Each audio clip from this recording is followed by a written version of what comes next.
point. Okay, nice. Cool. Now if you come on down to Highbury, you can see Thierry Henry. He is the best player you will ever see. Thierry Henry. Now if you come on down to Highbury. Hello and welcome. I'm sorry I'm late today. Thank you for all bearing with me. Today, unfortunately, Chappers is poorly, so get well soon, mate. Hope you're back on your feet very quickly. But we've got Kunjan. How are you, Kunjan? I'm good, buddy. In fact, I'm enjoying my empty glass of no cola. Nice. Excellent. In fact, I've been very amateurish and I haven't brought myself a drink. I might have to pop and get one in a bit. But yes, great to have you on again tonight. And Ryan, how are you, mate? Yeah, all things considered, obviously, the so-called debacle of the weekend when we had our game postponed, when 19 other games were postponed beforehand, and there's no debacle, and another game's been postponed since then, no debacle. But because it's Arsenal, it's a lynch mob mentality. But apart from that, and that almost beating Jamie O'Hara off social media. Almost. But yeah, that's exactly why I've called the show "No One Likes Us, We Don't Care" tonight, because of the debacle. I think we should adopt that. Really do. Honestly, I really think Arsenal should adopt that and start singing it, because it suits us down to the ground. We don't care. But I mean, what a weekend, eh? And I mean, the aftermath was just unbelievable. Watching it unfold in front of your eyes with the media, with Twitter. And I think Twitter is I think Nick a line actually from the Arsenal Vision podcast saying we are champions of Twitter after this weekend. Yeah, it's fantastic, wasn't it? I mean, it just shows you how we are perceived in the media. It's just ridiculous. I mean, yeah, highlights obviously being Jamie O'Hara being one of them. Clive Palmer having an argument with Gary Neville on Twitter, his reply going a bit viral. Just fantastic to see, really. And yeah, no other teams get it, did they? No other teams. I mean, people are saying that it was the match that was the straw that broke the camel's back, if you like, regarding the postponement of the North London derby. But and then we'll just say a quick welcome to Mohammed. Nice to see you again, Mohammed, as well. Good evening. Hi, Andrew. Hi, all. Nice to see you again after a long time. Yeah, it's great to have you on board. And we're just talking about the aftermath, really, of the weekend's postponement of the Tottenham game and how it was been portrayed in the media, how everyone's been going after Arsenal. They don't go after any other club, but they went after Arsenal. And it was just funny. You just have to take it with a pinch of salt and just laugh, really, don't you? I mean, Kunjan, it was the right thing. So let's talk about the actual postponement, really. We broke no rules at all. If anyone had anything to complain about, it shouldn't have been Arsenal. It should have been the rules that were set up by the Premier League, because we didn't break any of them and the game was rightly postponed. One question I've got for you, though, is do you honestly think that if in the last game Granit Xhaka hadn't got red carded and was available, do you think that we would have actually tried to postpone the game, honestly? Yeah. Yes, I'm just gonna just Kunjan first. I'll come to you in a moment, Mohammed. Yeah. I think irrespective of the red card, and I'll tell you why. Because if we went to Liverpool and we had Xhaka, we had Lokonga, the Tottenham game I think was more important as compared to the Carabao Cup. And we had this discussion previously as well. Xhaka getting sent off, and this is one thing everyone is highlighting, that why did you loan Ainsley? A couple of pundits on a certain channel mentioned that transfers are not done in a day. Transfers have been being discussed for weeks, maybe even months in advance. we don't know what was happening behind the scenes. I digress for a few seconds. I'll come back to the Xhaka point. They were discussing Ainsley's loan, and that's why it happened as quickly as it did, weeks in advance. We saw in summer the way Ainsley reacted for not getting a move. I'm pretty sure something has happened behind the scenes, which, for lack of a better word, because of lack of transparency, we're not informed about it. Was this transfer window poorly planned? Yes. The litigation that came into this was the AFCON 2021 was supposed to be played last year in the summer, but it's been moved to January 2022. Thus, we're losing Elneny and we're losing Partey, which was not in our plans. That's number one. Number two, the Granit Xhaka red card. Number three, Ainsley. If Granit didn't get sent off, we would have had one player more.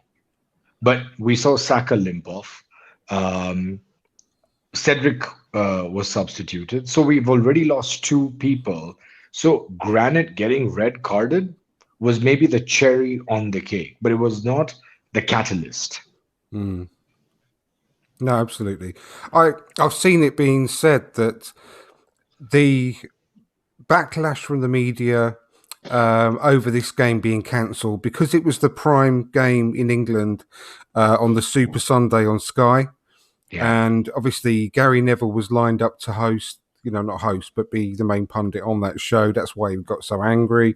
It's such a high profile game. If it was a different game, I don't think the backlash would have been anywhere near as serious. And they said that was the straw that broke the camel's back with regards to all of these postponements. But I've heard a lot of people talking on different podcasts about whether Granit Xhaka getting that red card was the straw that broke the camel's back for Arsenal as well. I really wasn't sure about that. I mean, we couldn't meet the criteria of the 13 outfield players and one goalkeeper, regardless. And when you take into account that, any kind of suspension does not count. Okay. So it has to be either fit players that you've actually got available, and the suspensions don't count against COVID. Doesn't count against injuries, etc., etc. So, yeah, I thought that was a bit strange. I mean, Mohammed, you obviously being in the media yourself as a journalist, what's it been like over in Palestine about this postponement? Has it been a similar sort of situation to you? Have Arsenal had a lot of the bad press over there? For me, you just mentioned a main point. It's just a high-profile game, North London derby, Spurs against Arsenal. So a lot of light on this game, on these two big London rivals. So also it's against because one of the biggest clubs of England, Arsenal, who requested the postponement. So it took another debate from some pundits. I think they don't talk reality. Some of them don't like Arsenal. We know Arsenal didn't crime for request this to postpone the game. They follow the rules. If you want to put your finger on the main problem, it's the rule, the flexible rule that the Premier League had. Any club who had COVID is one of the reasons, not the only reason which can which make any club ask for the postponement. COVID, players in AFCON, another injuries. So if you have all three reasons, and Arsenal have all three reasons, you have many absentees. You don't have 13 outfit senior players plus a goalkeeper, so you can request, and Arsenal followed the rules. I can understand the noise because it's Arsenal. If you see another games, nobody talking about. Burnley had 2 or 3 games postponed. Leicester also had a game postponed. Watford, Andrew, if it's Arsenal against Watford, nobody will talk. No, exactly. Because exactly. It's not a high-profile game like Arsenal versus Spurs, North London derby. So Spurs had a go to Arsenal. They had their saying, the club, the Spurs fans, some pundits. So it highlighted a lot. But in my opinion, it's normal. Arsenal had this rule as other clubs. So Arsenal followed the rule and requested because they have injuries, COVID, even if 1 or 2 cases, but in general, in the whole picture, you don't have 13 senior players plus a goalkeeper. So you can request, and the Premier League said, okay, I agree. So the match will be postponed. And then it was this noise that it's really silly. It's really silly. Yeah. As if Arsenal committed a crime by doing this. But exactly. Burnley or Watford or Leicester, no, it's normal. I know. I'll come to you, right? I just wish, right, that none of this happened. I wish that throughout the season, the previous 20 games that have been postponed weren't postponed. And I wish that the clubs had to use their full list of players available to them, their academies, etc. But that hasn't been the case. I wish it had, because I think in lots of cases it'd be quite fun to have a season like that where there's loads of youth players given their chance because of injuries and absences, and stars could be born.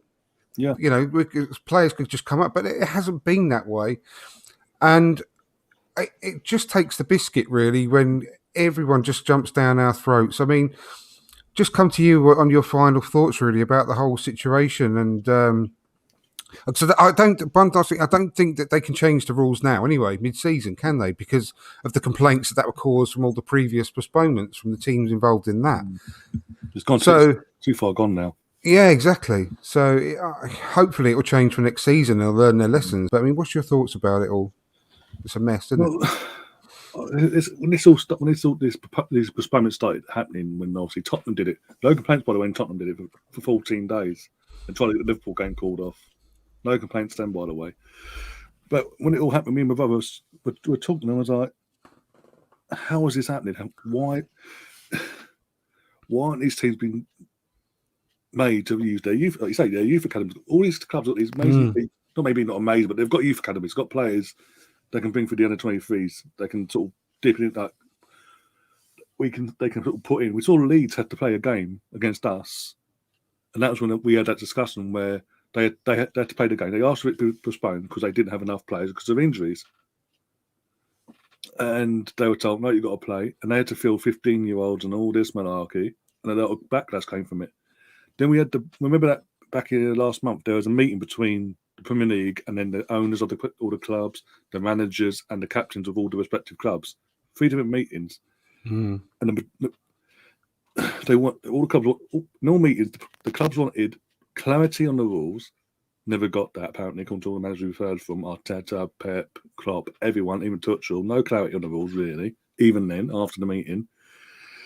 And Premier League the managers, the clubs gave options to Premier League in terms of, can we just have a 2-week circuit, but a 2.5 weeks circuit break, a winter break, whatever, just get everything back in order to stop what's happening to happen. Told them Premier League told them where to stick. It's not going to happen. Too much money's involved, basically, because obviously Sky, Amazon, and BT have all invested heavy money in promoting the festive football. And another option was put forward. Okay, can we dip into under 23s then that haven't been able to play a game yet, League Cup or anything, but they can. But can we promote them if it gets out of hand? They told us no. So I'm not surprised it's got to this point, but I'm surprised kind of in the sense of it took for Arsenal to ask Arsenal. We've had 2 games postponed. The first one against Wolves. Wolves had plenty of players to play. I think there are 23 or 22 players still available to pick from. They got their postponement. No one kicked off. Exactly. Whatsoever. No kickoff whatsoever. Fast forward a couple of weeks, we got taking Saka out of the equation, like Kunza and Zed, we've got players falling down on their knees against Liverpool the night before, literally having to go off injured, this, that, and the other. And even at the end of the match, Saka's walking off, limping off, basically. Martinelli looked like he took a knock.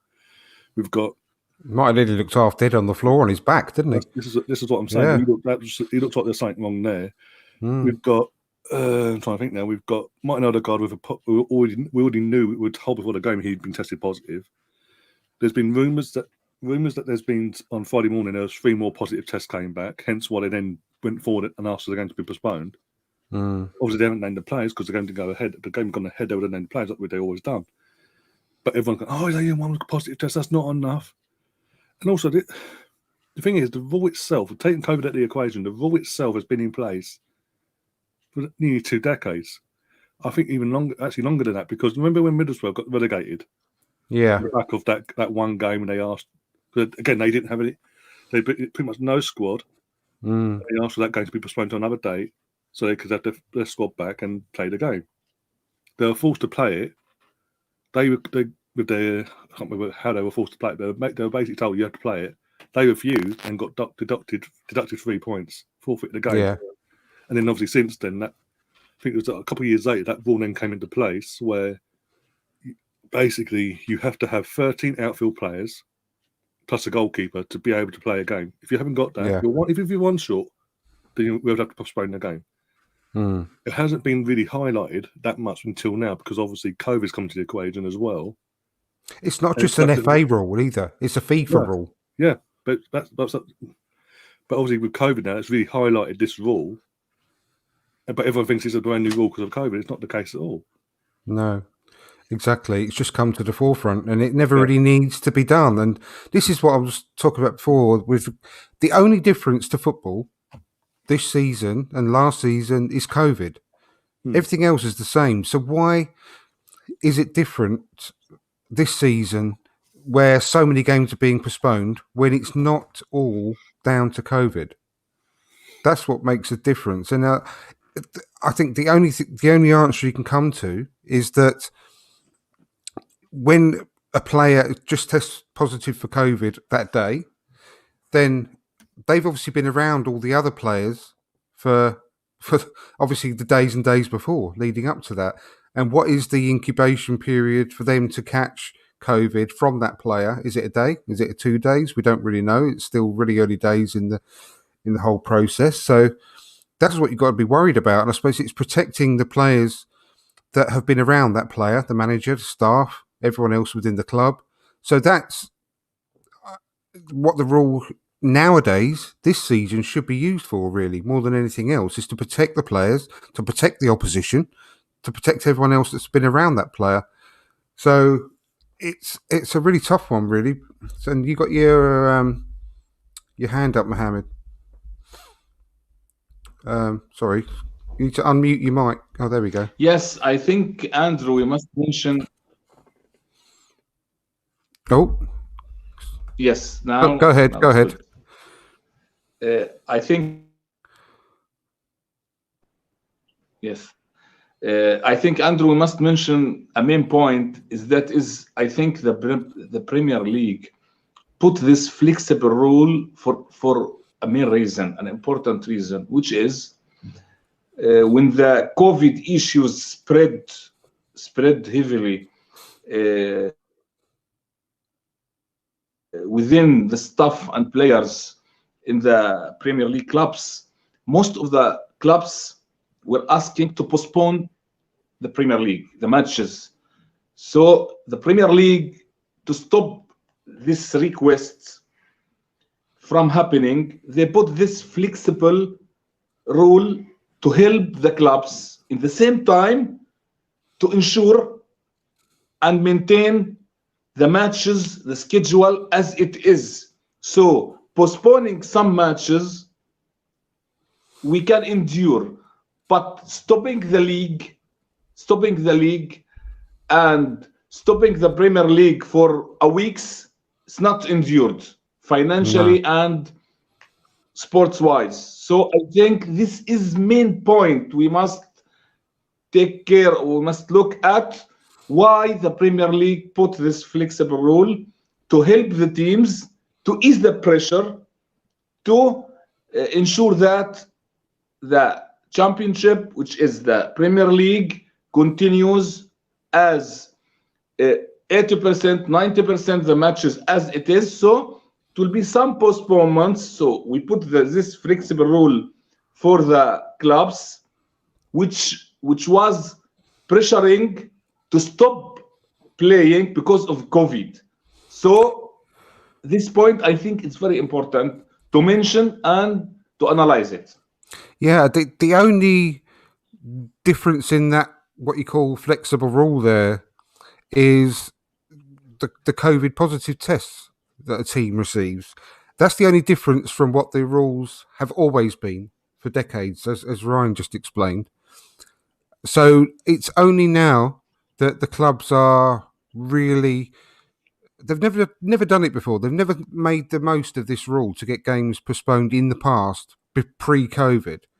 And when you look at clubs like Arsenal, who had technically, I know that there was potentially some more, as Ryan said, potentially some more positive COVID cases on Friday, but we don't know that for sure. They're not reporting that anymore.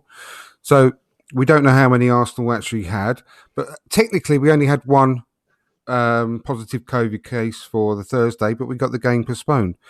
So with that flexible rule that you just mentioned, Mohammed, the only difference being the positive COVID cases from the rule, it's the way it's always been. So why now, when clubs haven't got multiple COVID cases throughout their squad, they've only got 1 or 2 or 3, that games are suddenly being postponed when they never have been before, pre-COVID.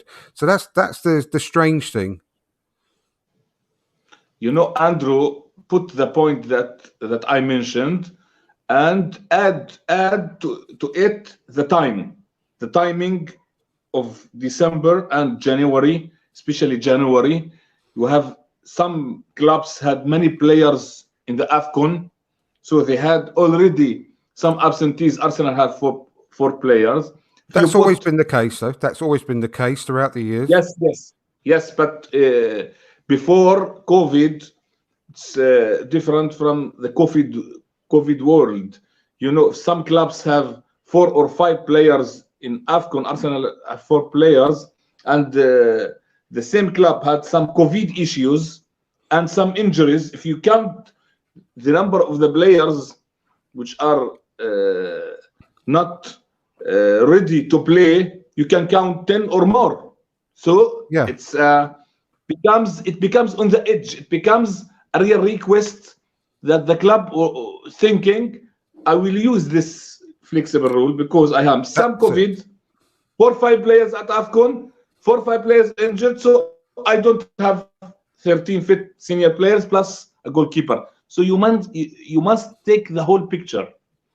Yeah, and I'll come to you now, Kunjan, on this one. That's the word that Mohammed just said. The clubs are using this now, where they never did before. You know, so you may have 10 players unavailable, but you used to just have to lump it and get on with it and play your youth academy players, which you don't have to name in your 25-man squad. So you've always got access to them.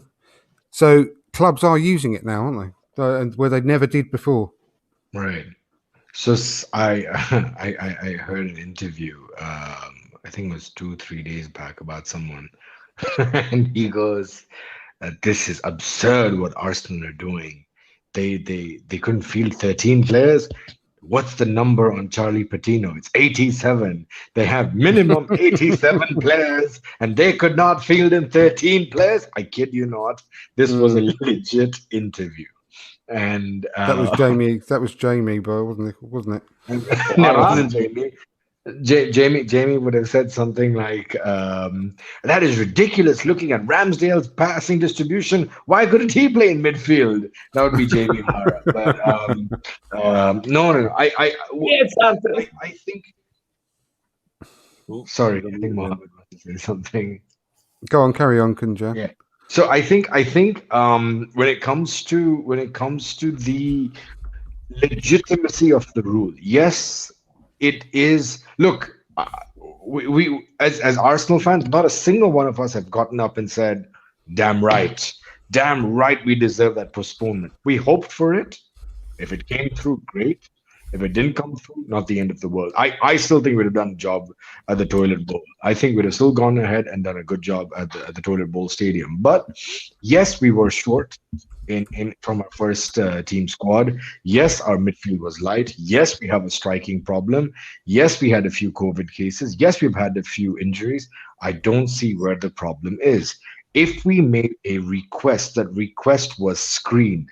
That's request should have either been rejected or accepted. It got accepted. That means there was some legitimacy in that request. If you have a problem, take it up with the FA, not with Arsenal. Arsenal did not go put a gun to the FA's head and said, we want the postponement. Made a request. We made a request. When Liverpool asked for a request with positive cases of COVID, okay? Why was there no uproar about that? The only uproar from Arsenal fans. Everyone were like, it happens, all right. But when Arsenal have a concrete case, and this is what we've always been discussing time and time again. I've discussed with Ryan, I've discussed this with you. We keep saying as Arsenal fans, is there an agenda? It's about time people start admitting there is an agenda. And we asked for the postponement. The documents were sent, everything was screened, everything was legitimized, and based on that, we were given the postponement. Why are you coming at Arsenal? On a separate note, on a lighter note, I just got news. We're 45 minutes away from hopefully making a signing. Ooh. Yeah, we're 45 minutes away from making a signing. Because as things stand, Ghana are rock bottom of their table. I hate you. Yeah, they needed to win by 2 clear goals. Ooh, who's this? Are we getting Vlahovic? No, we're getting a certain gentleman called Thomas Partey. Yeah, they had to win by 2 clear goals tonight, I believe. They're losing the 10 men down. They're losing the 10 men down. 1 half to go, and doesn't look good. So, hey man, if any Ghanaians are watching, my thoughts are with you guys to win, but you've got to be happy, right? So he needs to get on a plane as soon as the final whistle goes. He needs to get to the airport, get back, and he'll be back in time for Burnley. So that'd be quite good. Assume that goes ahead. Come on. Well, we don't know whether Thursday's going to go ahead yet. Although I think we should have known by now whether we're going to get that game postponed or not. So fingers crossed, touch wood. But it's not down to us regarding the one on Sunday. I think Andrew, the latest. Go on. The latest news is that the Liverpool game is on, and we will have some players back from injuries, plus Martin Odegaard. Yeah, he should. Well, he should definitely be ready. It's just what we're forgetting about all this, though, is like as it's been highlighted. I know there's other issues going on behind, rumours going on with Aubameyang as well. Obviously, Ryan, which we won't go into today because they're all unsubstantiated, and we can't really talk about all that unsubstantiated stuff. But what we do know is that him and a couple of his teammates have been sent back with sort of heart lesions to do with what are mainly down to long COVID. And as we know what Steve Bruce said last season, or was it earlier this season? I can't remember, about a lot of his players at Newcastle at the time, that they were suffering a lot of after effects from having COVID, and we don't take that into account, do we? We assume that once a player's been tested positive for COVID, they've not got any symptoms and they're going to be fine in a few days.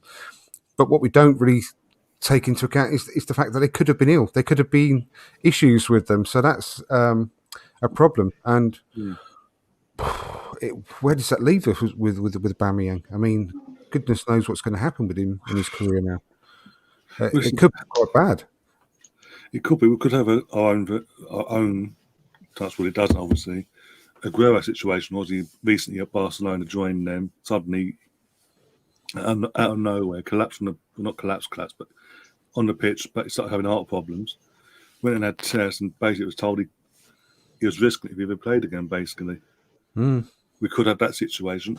Hopefully not. Hopefully it's something. It's minimal. It's nothing too sinister. Because that's no matter what's gone on in the club and recently in the last year and a half with himself, you don't wish on any sort of issue on anyone like that. No, definitely not. And we don't know. I mean, we just, like I just said, hopefully, and I really hope, and again, touching wood, about Ødegaard, that he's going to be fine. Because he's had his period of 7 days, 5 days, whatever it is nowadays. I've lost track, to be perfectly honest, about self-isolation after testing positive. He should be back for the weekend. But that's just us as fans. We just instantly assume, don't we, that he's back at the weekend. He's all fine now. Because, but what if he's not? There's a bit of a worry about that, really, to be honest with you. Breathing difficulties, etc. I mean, this time last year, about a couple of weeks earlier, actually, start of the year this time last year, Gabriel, as we know, tested positive. He got COVID himself, and then it affected his form for the rest of the season pretty much. Until the latter stages of the end. Until then, his form just went. Yeah. Witness, and what was it? Paul Pogba that last season got it, and he came out and said, no matter what sort of level of COVID you get, be it mild, light, or full on, it affects you afterwards, fitness-wise, no matter if you're an athlete or not. Definitely, and it affects their breathing, affects so much. I mean, that are incredibly important to an elite athlete. It can really be detrimental to their situation. So we just have to really hope that isn't the case. Andrew, we must just one word on Aubameyang. All our thoughts is with him, with his family, to be healthy, okay. We hope that it's a minor issue and he will resolve his normal sporting life without any complications. So we all hope and pray for his health. Yeah, very much so. And Jacob has just put a comment on saying that, I think he has to leave the club in the summer, which is fair enough. We've got to think about things like this, but he might not even be able to play again this season, in which case he might be forced to retire. He may not play again,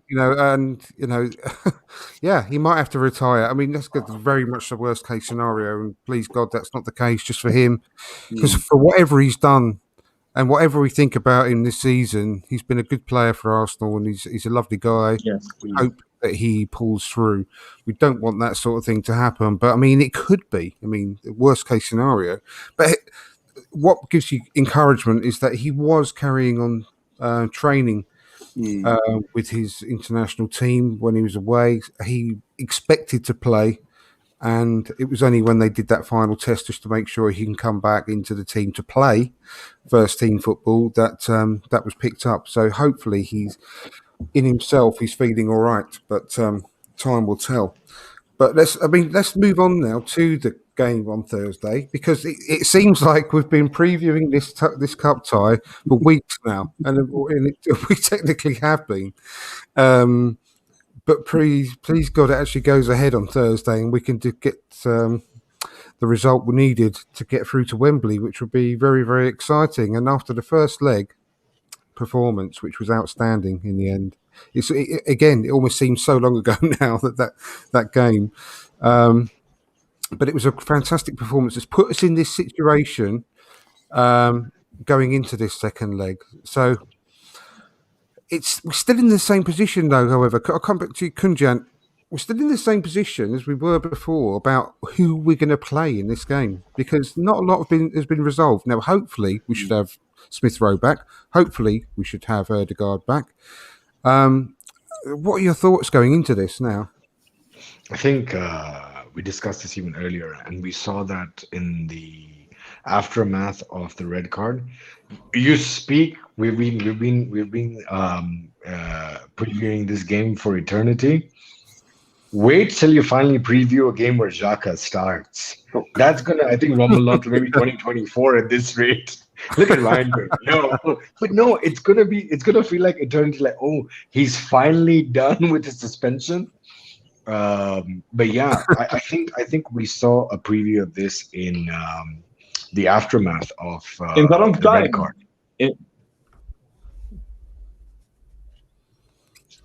Sorry, Mohammed.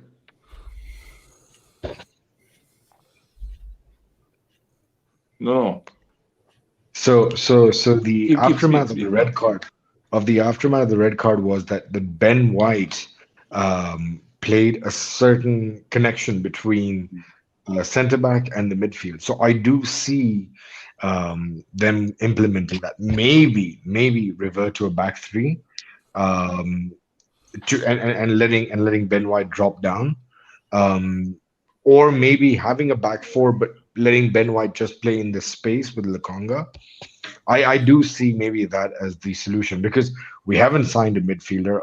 Artur, I don't know if it's gonna happen, because we've been linked with only one midfielder so far, and that's Artur from Juventus.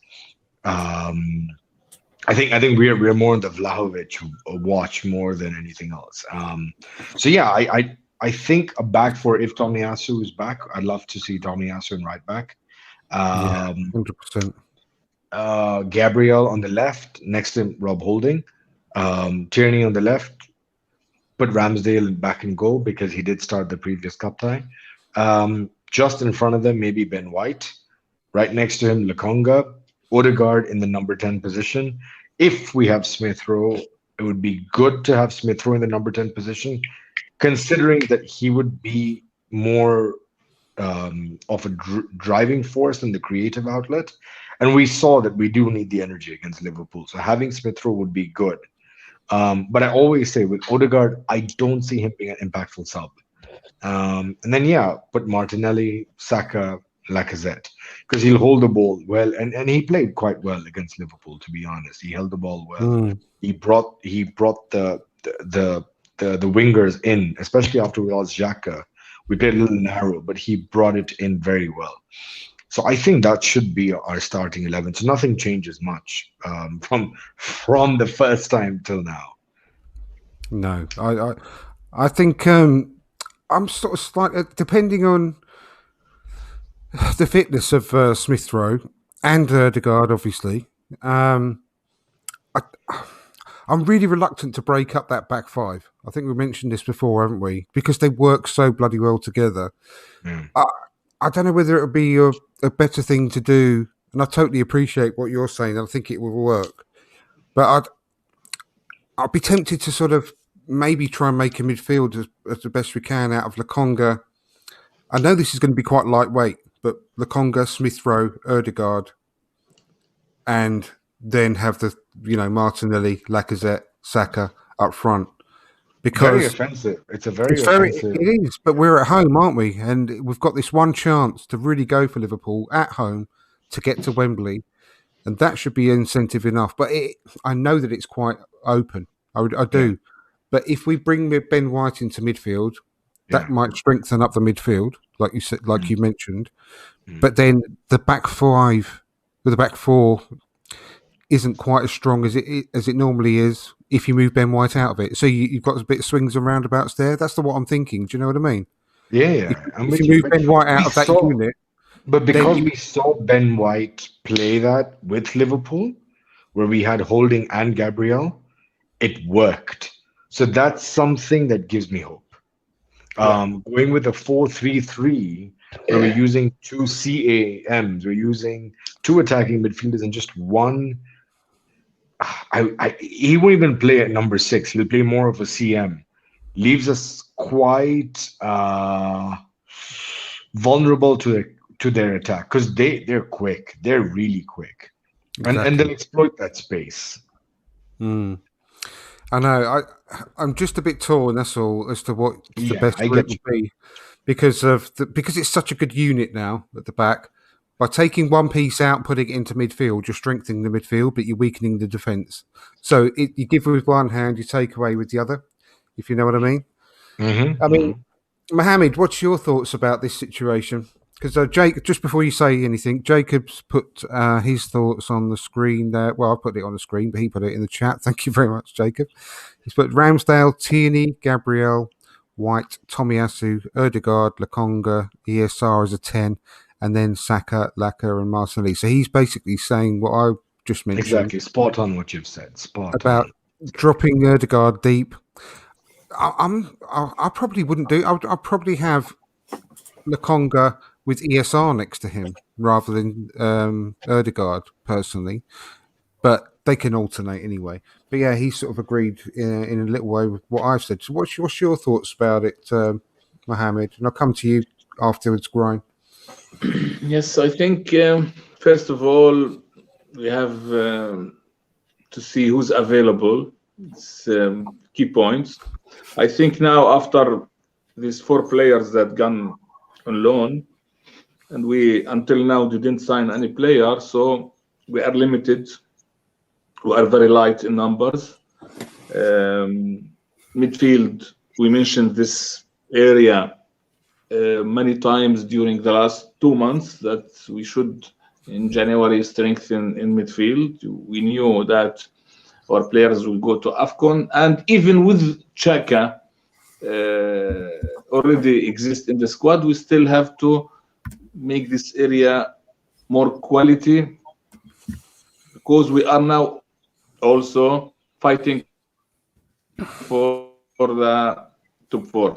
So I think concerning Liverpool game, it's difficult game, tough game. Liverpool line up the first game, very strong lineup, very strong. Okay, missing Salah and Mane, but if you look at the lineup, very strong. Can hurt you anytime. Arnold, Robertson, Jota, Fabinho, so they are very strong team. We must be fully concentrated. We must be defensively good, like the first match, disciplined enough. We must not make any error or a gift to Liverpool. They can punish us. In the same time, we must be clinical. And in the first match, I think the great chance in the match fell to us, to Saka. And we were not clinical in this chance. We could kill the game. So I think in the next game, we must be more clinical. Against Liverpool, Chelsea, City, if you have 2 chances, you must score the 2. If you have 1 chance, one good or very good chance, you have to kill it, to be clinical, to score. Because maybe during all the time that remains to the match, this chance will not return again. So I think in midfield, I think two choices, 4-1-4-1, the 4 preferred defense, and Sampi as a fully defensive midfielder, and Ødegaard, Smith Rowe, and the other lineup. And it depends on Smith Rowe physical situation, if he can start the game or not. So the second one is Ben White in midfield alongside Sampi, and Holding starting beside Gabriel. So we have 2 choices. It depends on Smith Rowe physical situation, because he didn't play in the last 2 weeks, I think. Yes. So it's its main point. He can start or not. Last point, maybe we will have a strong 11, but an empty substitution, because 4 players on the bench went on loan. So our bench will be totally empty in this match. So exactly, yes, it's another, I think, important point. So who will sit on the bench? Maybe 5 from the under 23. Yeah, exactly. And Jacob's put a great point now on, in the chat, Ryan, come to you now about it could technically be our last game before the break because we're not guaranteed that Burnley's going to go ahead. We can't. Even so, I've already said this before. I think we've got a maximum of 21 games left this season if we get to the final. And we've got to try and win every game. Every game has got to be like a cup final, to be a horrible cliche. But it has. If we're going to get to the top 4, we've got to treat every game like a cup final. And with a maximum of 21 games left, we've got no real excuse not to go full strength in every game. So I do think we've got to put the strongest team out there we can. What are your thoughts about this conversation we were having just whilst you're away there, just for a minute, about strengthening the midfield by bringing Ben White into it alongside Lokonga, but weakening the defence by doing that because our defensive unit is so good with him in it, or bringing maybe Smith Rowe, Ødegaard into midfield alongside Sambi as well, and leaving Ben White where he is. I mean, it's a tough one, isn't it? Because I can see pluses and minuses to both. Yeah, I get what you guys are saying as well. Somebody we haven't mentioned is Callum Chambers. I mean, in terms of he can play, obviously, he won't be as versatile and he doesn't offer the same as Ben White would in that midfield pivot. But he's someone who's played in that role before, but done well for them, played a season for them. He can also play centre back. If we are to put Ben White there, he can play centre back or holding. And we saw last week he came in to play Cedric at right back against Minamino, looked absolutely flawless. Didn't get tested once. Had Minamino in his pocket, so to speak. So it's like Mohammed said. It depends on who's available, who's free from injury, who's free from testing positive, or whatever. If we have our full strength team available, we go full strength. We have to go full strength in terms of obviously Ramsden in goal, Tomiyasu. If Ben White's going to be playing the pivot, then you put Holding next to Gabriel, and then Kieran Tierney on that's left back, and then the pivot of obviously Ben White and Sambi Lokonga, and then the forward line obviously Smith. This is weird. It's interesting. Bring the other guy back and then a descent to number 10, and then here we go. This is going to be interesting. I'd have heard this right. I'd have Martinelli and Smith throwing interchange and basically sort of interchanging roles because Saka looks like he's knackered. No matter whatever, we don't know the full extent of what happened on Thursday because he did look absolutely on his feet. He was limping off the pitch when he got eventually subbed off after the third attempt. So we don't know how bad that knock was or whatever it may be. I heard it was just cramp. I heard it was cramp, which is fingers crossed. Fingers crossed. If it is that, and obviously by now he would have recovered, and obviously play him, and then have Smith throw on the left hand side, put Martinelli down the middle, and have Lacazette on the bench as a sort of backup. So worst case scenario, he's got something experience wise in the attacking sense come off the bench. Yeah, let's go for it, and that's what Mohammed said, and we've all said previously in the previous podcasts. We need to be more clinical. I mean, we had the best opportunity in that first leg. In the second half, we came to Saka, but that was the best chance in the entire match. And we have. I mean, don't forget. I mean, before this little mini, last 3 games against City, Forest, and Liverpool. Before that, we were scoring over 3 goals a game on average, weren't we? For a run of about 5 or 6. So we were being a lot more clinical in the box. It's just literally. And don't forget, I mean, obviously 2 of the games out of the last 3 have been extremely hard and tough ones, and down to 10 men as well. So yeah, we have been a lot more clinical. I totally get that, and it's really important. But I'm just hoping to God that Saka is after having a week off now, is fully rested and he's going to be fit. Hope he's back to his best, but. Yeah, I mean, this is the thing. I mean, I'll come back to you just to finish off, Ryan, on that one. About similar to what I just said, what Jacobs put, I don't see Liverpool's attack, apart from Jota, being able to get past our back 5. That's why I'll keep White as centre-back. That's the only question for me, really, whether we would do that or not. So, and like I said, I can see pluses and minuses for both, but... I honestly think we've got to go for it. I think we've got to be attacking. And one thing, sorry, just quickly before I let you go on. before the sending off on against Liverpool, we were playing Liverpool at football. We were actually playing our game and trying to press our game onto them, which was lovely to watch, lovely to see. So especially getting them now back at home after that really great 0-0 draw away, I think we should really go with them. Well, it's either, as we say, we do what we've said, do one of the things that we've said basically in terms of having that pivot, or we do what we did with the 10 men, but with 11 men, obviously, and have Sambi off the ball on his own, off the ball, have the wingers drop in and deep next to him, like we saw with Martinelli and Saka, and when we got the ball, it's just him, but with 11 players this time. Yeah.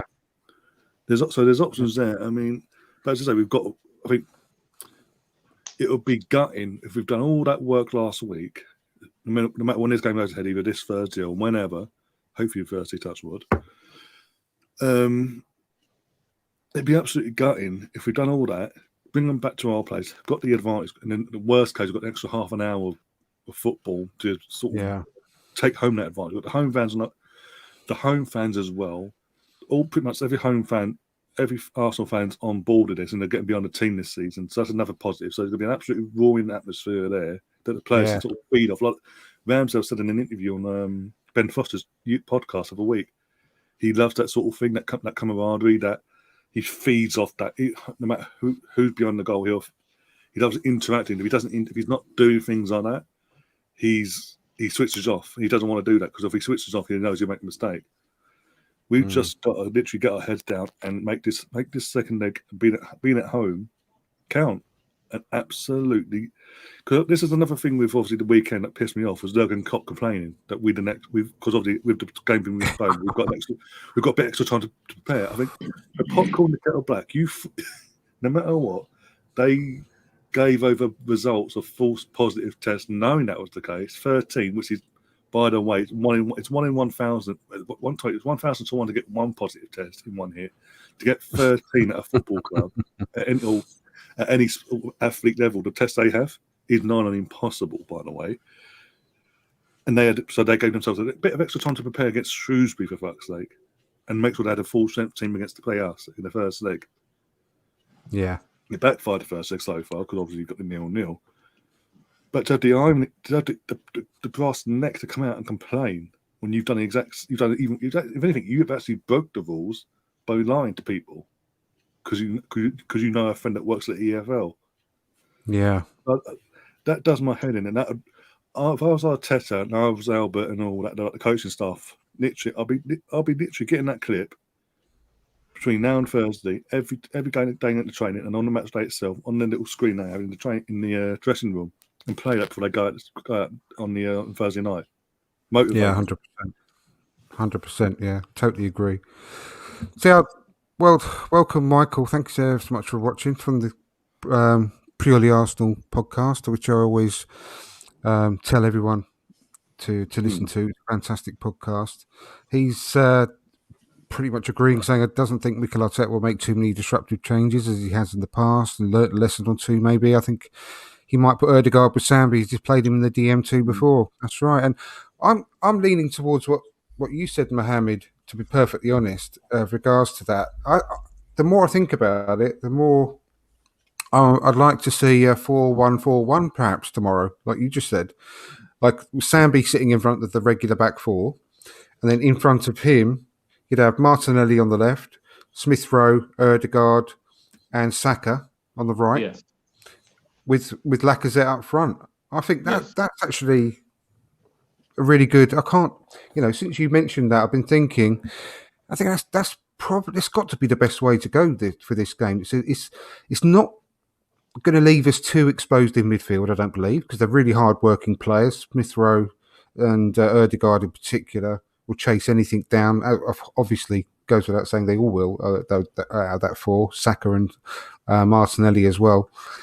But it also will be attacking enough to really go at them in this game, which I think is really, really important. So we've got to win this game at home. And I think more than anything, we need a really, really good performance going into the next game before the scheduled international break as well. I think it's really important to hit that form again. Andrew, what worries me, if you see Liverpool lineup, okay, it's not their midfield. In the attacking side, okay, Diego Jota is very dangerous with Firmino, but I think Liverpool main dangerous came from Robertson and Trent Alexander-Arnold. So these two players, we must stop. If we stopped the creativity of Arnold and Robertson going forward and delivering this dangerous balls in the area, we will have the upper hand. But if they will have all the freedom to go to the byline and always and every attack and hurt us with their dangerous crossing balls, I think we'll be in a very tough situation. So what worries me is Arnold and Robertson. In the same time, we must take advantage from Arnold and Robertson going forward all times, and we must benefit from the spaces behind them. So it's up for Martinelli and for Saka. Yeah, definitely. And I also have got a lot of confidence in Tierney and Tomiyasu to counteract their wing backs as well. I think if anyone can do it in a one-off game, especially they can with their hard work, especially Tomiyasu. I can't see Robertson getting too much change out of Tomiyasu at all, to be honest with you. I think he worked tirelessly he's in the sort of mould of Dixon and Winterburn type defenders who will say, you are going to get that cross in to the box over my dead body. I will do anything I can to stop that cross getting into that box. He reminds me of that type of defender, to be honest with you. He's a fighter, yeah. He's a fighter. 100%, yeah, and Tierney's obviously got that in him too. But I know he's a more attacking, but he's also got a lot of tenacity at the back as well. So let's hope that this game goes ahead. We're going to start wrapping things up because we're obviously getting onto the hour now, which is not too bad considering we haven't played a game. Andrew, you didn't talk about a very important issue, which is transfers. We did a whole show on it last week, mate. We did a whole show and nothing much has changed. In fact, there is one quick thing we can talk about, which is I know the chappers will be broken-hearted about. Me and Kunjan spoke about it off air, which is an obituary to one of Arsenal's finest ever left-backs, who's by mutual consent has left the club today.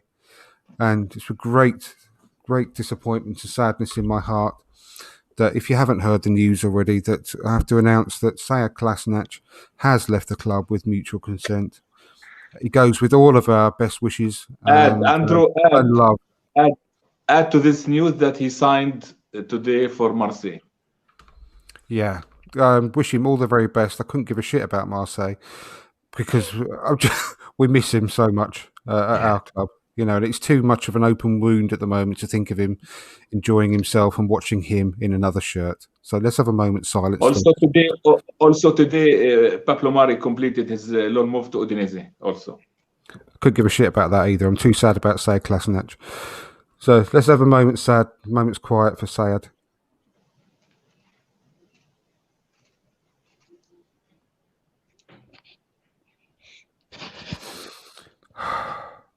Right. I mean, it's morning. He's going to be missed. Right. So, yeah, good luck to him. Good luck to Pablo Mari as well. I just want to get onto Twitter. There's an account you have to follow. It's called A4Sports_.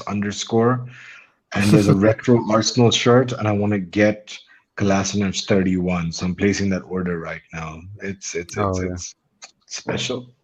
It is special. It's really sad, actually. Really, really sad. Yeah.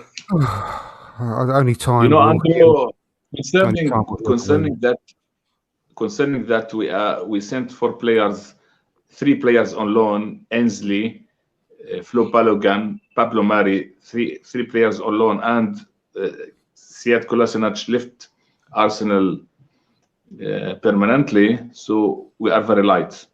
We are very short in numbers, and also we have 4 players in AFCON.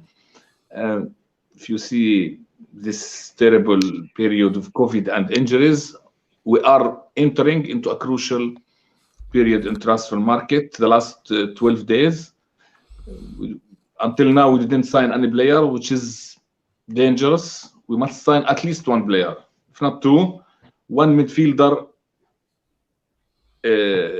as we all see it's a very important thing to do. We are very light in numbers, so we are jeopardizing our season if we will not sign any player. It's clear. I mentioned this earlier on. I still get very, very surprised every single transfer window, where of course, every fan wants us to do our business early, but we never ever do, and people never get it into their head that we do always do all of our business, and most clubs do, to be fair, in the latter part of the transfer window. In the last week, even the last day, we do a lot of our business. So I'm still very, very confident that we will bring a couple of players in. I really am. A midfielder and a striker at minimum.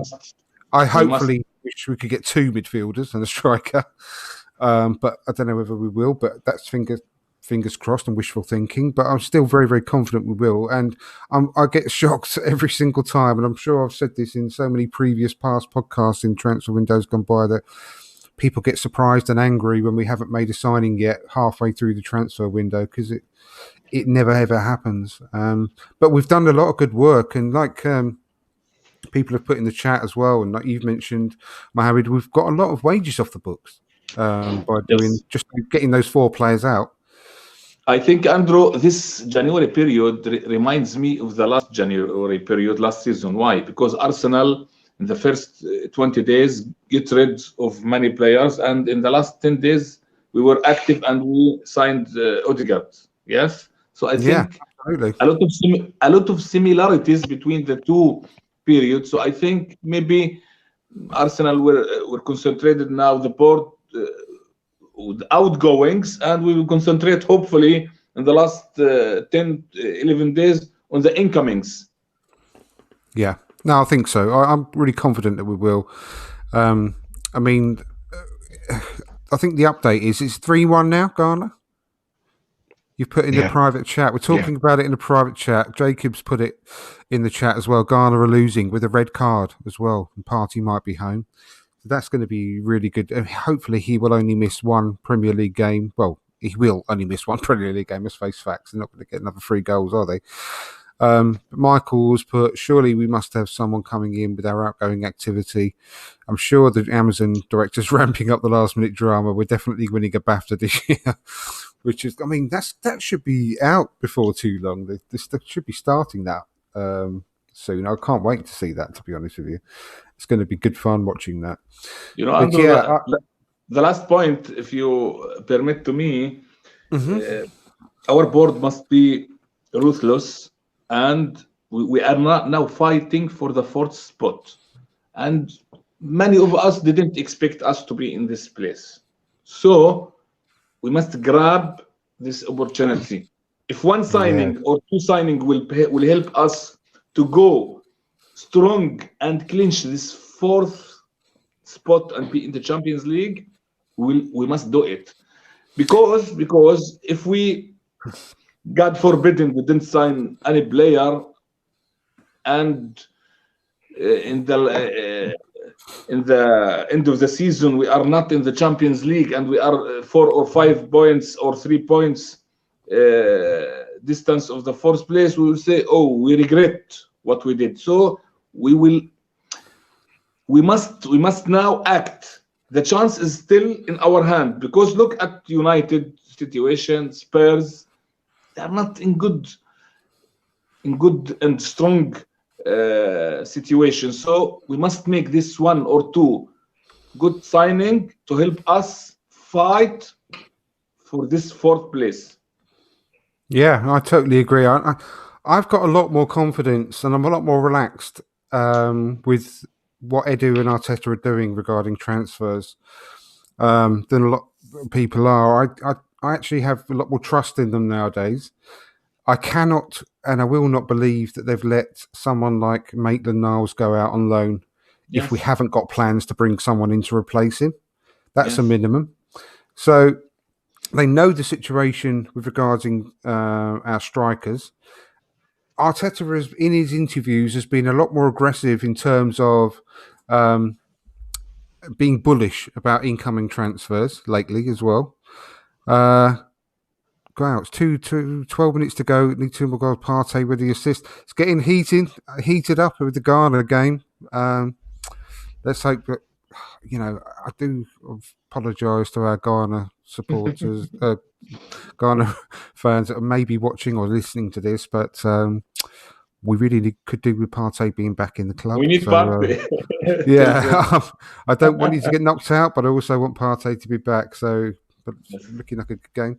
But anyway, going back on to just to finish off with these transfers.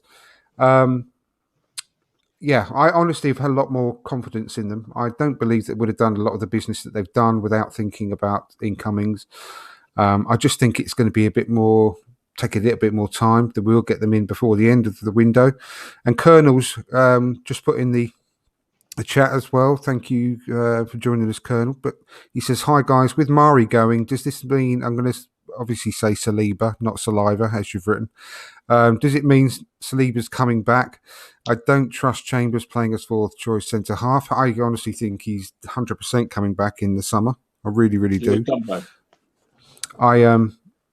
We've been talking about this over the last 2 or 3 weeks, haven't we, guys, about making room for Saliba coming back into the team in the summer. I think we've seen the last of Mari. I can't see him coming back into the club after the end of his loan. He will come back, Andrew, and he will be sold. I think he might end up staying in Udinese, mate. I did just say, let's make it permanent. If he has a good last 6 months, we might just stay there. Yeah. Personally, but we'll have to wait and see. But I'm still shocked, absolutely shocked that not one club has been linked with Callum Chambers. I really am. I think he's a good player. He's very really good reliable player. He's very good. I can't believe another club hasn't come in for him. I think he's underrated. Yeah, I think he's underrated in all Arsenal fans. Yeah, but I think if we could keep him and he's happy, I'd love to keep him as part of the squad because he can play multiple positions. He never complains. He always gives his all on the pitch. I don't think he could never say that when Chambers walks off the pitch, he's putting an under par performance. He's not giving his all. I think he's one of those players that always tries his hardest in every game. Yes, I agree. So, I would love to see him as a squad player, but he's wasting his career, to be perfectly honest. He's not getting anywhere with us at the moment, and I would love to see him go to a lesser club, mid-table Premier League side, where he can play every single week. And I cannot believe that not one of them have come in for him. Maybe club like Southampton, someone like that would be perfect for him, surely. Maybe Andrew, the reason is that Arsenal informed maybe the clubs that he's not now. We are not considering letting him go in this crucial period. He has 6 months in his contract. Okay, I think Arsenal will think about Chambers' situation in the summer, whether offering him a new deal or not. But now, Arteta happy with him in the squad, using him when it's possible. I think he's underrated player. I think he's a very good player. He's a fighter. He always gives all for Arsenal shirt. He can play right back. He can play center back. He can play in center midfield. I think he's a very good player. And I think, as you said, Andrew, if he's happy as a backup, we must keep him. Yeah, I can't see how he is, though, at this stage in his career, but we'll have to wait and see. But come the summer, either him or Rob Holding has got to go, I believe, to make room for Saliba to come in, because he will not want to come in and be, one of 5 or 6 central defenders that we've still got on the books. Another point, Andrew, maybe both will stay and Cedric will leave, and Chambers will be the backup of Tomiyasu, and Holding will be with Ben White and Gabriel and Saliba, the 4 center backs. So I think like this. Yeah, maybe one of them, as I say, one of them's got to make way. Surely, hopefully. I think Champard is better than Cedric. Well, exactly, but he's not playing there, is he? Until Cedric got injured, he's not been playing ahead of Cedric, which is really strange. Surprised, really. I'm surprised that Arteta prefers Cedric over Champers. Aren't we all, mate? Aren't we all? But yeah, anyway, thank you ever so much for watching. Thank you for you 3 guys for being a part of the show tonight. It's been really, really good. We think we've done well, considering, like I said, we haven't played a football match, but there's been a lot going on. So yes, where can people find you, Mohammed? Thank you for coming on tonight again. Where can people find you on social media? Yes, on Twitter at Mohammed Iraqi 10. It's my pleasure, Andrew, again to be with you with our colleagues, great gentlemen. Hope also always to be with you in this great show with you all. Respect for you all, Andrew, my colleagues. It's my pleasure always to be with you. Thank you very much indeed. Thank you. And you 2 guys, once again, thank you, Kunjan. See you next week. Thanks for having me, Andrew. And I think we're all very disappointed with the news of Kolasinac, and we just I think there's one more person more disappointed than us, and that's a gentleman sitting in Turkey called Mesut Ozil. His bodyguard didn't make it there, and sad times. It's disappointing. It's really sad. Marseille got a steal. They've got a gem of a guy, a gem of a bodyguard, and sad. No, you're going to start me off again, mate. You're going to start me off again. And Ryan, thank you ever so much, and hopefully we'll see you again next week. And what you got coming up on your show in the next few days? Well, thanks for the invite. Obviously, I'll come back. I'll hope you're back on next week. Definitely, yeah. In terms won't be late. In terms of my channel, I've got the WSL, or not WSL.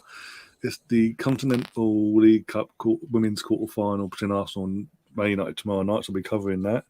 If you guys are available, let me know, and I'll send you a link, and obviously watch it together. And then obviously, hopefully, touch wood, the men, obviously the semi-final on Sunday, on Thursday goes ahead. We're covering that as well. Do a podcast on Friday, and hopefully Burnley doesn't win over a weekend, and I can cover that game as well. Fantastic. Ryan, I think the ladies made a new signing. I think the first ever Brazilian. Brazilian woman to play for Arsenal. So they are active in transfers. The women ain't messing about. They're making signings. 3 signings in under 7 days. Yeah, I know. Good ones. They are active, not like the men's team. No, they're showing us how it's done. But yeah, thank you, Jacob. Thank you, Colonel. Thank you to Michael. Thank you to everyone that's been in there, and everyone that's joined us earlier on as well. That's been in the chat. Been fantastic chat going through. Shane, all of you. And we look forward to seeing you all next week. And hopefully, fingers crossed, we've got a couple of, not one, but a couple of matches to talk about next week. You never know. You never know. Ghana losing 3-2 with 5 minutes left. Just happened. Very exciting. Very exciting. So let's go and join the last few minutes of that game, and we'll say goodbye. Good night, and see you next week. Bye-bye. Good night. See you, Andrew. See you guys.